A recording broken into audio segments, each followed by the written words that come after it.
My school name is Sri Sai Baba Vidyalaya. My project civil obstacle detector by using ultrasonic sensor and याचे दुसरे नाव distance indicator आहे. या प्रोजेक्टमध्ये ultrasonic sensor विविध प्रकारचे LED आणि ऑर्डिनो जम्पर वायर्स आणि रजिस्टर यूज केलेले आहेत आणि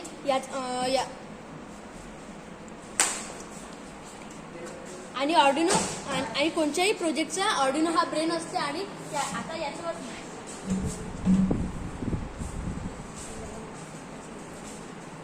हा अल्ट्रासॉनिक सेन्सरच्या आणि हे लाईट ब्लिंक करत आहे आणि याचे यूजेस आहे रेल्वे स्टेशनवर आपण लावू शकतो आणि रेल्वे गेटवर लावू शकतो आणि जे प्राण्यांचे अपघात होतात त्यांच्यापासून पण आपण प्राण्यांना वाचवू शकतो आणि जे गाड्यांचे ॲक्सिडेंट